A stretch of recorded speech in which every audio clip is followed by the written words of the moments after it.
Hello guys, ये part वहीं से शुरू होता है जब चिंगचॉन सोचता है कि उस लड़की ने मेरे साथ बार बार गलत किया, फिर भी मैं यही होप कर रहा हूँ कि मेरी शादी उसी से हो। ये मैं क्या कर रहा हूँ। और फिर तभी वहाँ जिंगसी आती है और वो उससे अपने लिए एक अच्छा सा वेडिंग ड्रेस चूज करने के लिए कहती है, पर जिंगचॉन उसे कोई रिप्लाई नहीं देता और अपने लिए ग्रूम ड्रेस चूज करके ट्राई करने के लिए चला जाता है और जिंगसी गुस्सा करती रह जाती है। और फिर तभी जीजी वहाँ आकर अपने पावर से जिंगसी को अपने कंट्रोल में कर लेता है ताकि वो कुछ गड़बड़ न करे। और फिर थोड़ी देर बाद क्याओ और जिंगचॉन अपनी अपनी वेडिंग ड्रेस पहनकर एक दूसरे के सामने आते हैं और एक दूसरे को देखकर उसी में ही खो जाते हैं। तभी वहाँ पर एक फोटोग्राफर आता है और उन दोनों को देखकर सोचने लगता है कि ये दोनों एक दूसरे के ब्राइड एंड ग्रूम हैं और वो उन दोनों से कहता है कि आप दोनों परफेक्ट मैच हैं। क्या मैं अपने मैगजीन के कवर पेज के लिए आप लोगों की वेडिंग फोटो ले लूं? इससे क्याओ थोड़ा अनकंफर्टेबल हो जाती है और वो कहती है कि यही अच्छा होगा कि मैं चेंज कर लूं, कहकर वहाँ से चली जाती है। ये सब जीजी और जिंगसी भी देख रहे होते हैं। जीजी उसे कहता है, मुझे लग रहा है कि तुम्हें बुरा लग रहा होगा क्योंकि मेरे mom and dad perfect match हैं, कहकर वो उसे नॉर्मल कर वहाँ से गायब हो जाता है। जिंगसी नॉर्मल होकर इधर उधर देखने लगती है पर वहाँ पर कोई नहीं होता।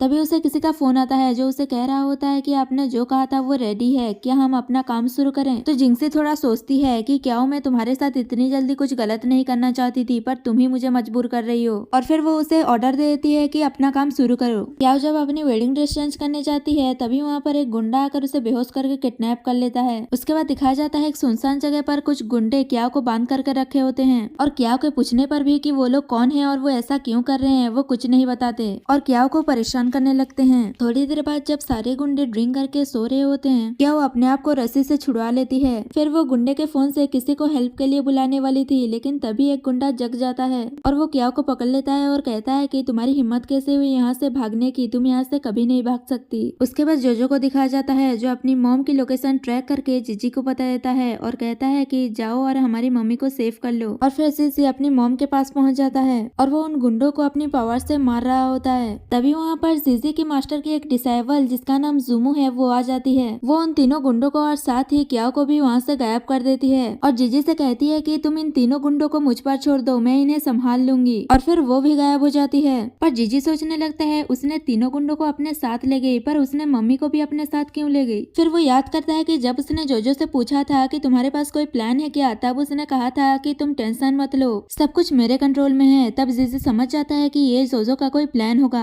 और वो क्या प्लान है ये जानने के लिए वो उसके पीछे पीछे चला जाता है। उसके बाद दिखाया जाता है जब जिंगचॉन फ्रेशन अप होकर बाहर आता है, वो अपने हाथ पर जो बर्थमार्क है उसे देख रहा होता है और सोच रहा होता है कि ऐसा ही बर्थमार्क जीजी के हाथ पर भी है। तभी उसे फोन पर मैसेज आता है कि क्याओ मुसीबत में है। ये जानने के बाद जिंगचॉन जल्दी से क्याओ को बचाने के लिए निकल जाता है और फिर वो वहाँ अपने बॉडीगार्ड्स के साथ पहुंच जाता है। वहाँ पहुंचने के बाद वो अपने असिस्टेंट से इस जगह के आसपास क्या हो रहा है वो पता लगाने के लिए कहता है। तो वो पता लगाने के बाद कहता है कि यहाँ से 500 मीटर के अंदर 3 लोग हैं, एक यंग लेडी, दूसरा गैंगस्टर। तभी जिंगचॉन पूछता है कि तीसरा कौन है? तो असिस्टेंट बताता है कि तीसरा एक बच्चा है और वो बच्चा और कोई नहीं बल्कि जीजी ही था। ये जानने के बाद जिंगचॉन को लगता है कि ये कोई क्याओ का प्लान है और वो कहता है कि तुमने मुझे फिर से डिसअपॉइंट किया। अगर तुम ये सब किसी अच्छे इंटेंशन के लिए कर रही हो तो मैं वही करूंगा जो तुम चाहती हो। और वो असिस्टेंट और बॉडीगार्ड्स को अपना यहाँ वेट करने के लिए कहकर वो जंगल के अंदर चला जाता है। उसके बाद दिखाया जाता है जंगल के अंदर क्याओ को वो गुंडा पकड़ने के लिए दौड़ा रहा होता है और वो गुंडा क्याओ को हट करने ही वाला होता है कि तभी वहाँ पर जिंगचॉन आ जाता है और वो उस गुंडे को क्याओ से दूर करके मारने ही वाला होता है कि जुमू उसे वहाँ से गायब कर देती है। क्याओ जिंगचॉन को यहाँ देखकर बिलीव ही नहीं कर पा रही होती है, पर जिंगचॉन कहता है कि हाँ मैं यहाँ रियल में हूँ। उसके बाद जिंगचॉन क्याओ के पास जाता है और उसके फेस को पकड़ता है और वो उसके क्लोज होकर कहता है तुम्हें पता है तुम ऐसे कितनी अट्रैक्टिव लग रही हो। और यहाँ पर ये पार्ट खत्म हो जाता है। मिलते हैं नेक्स्ट पार्ट में।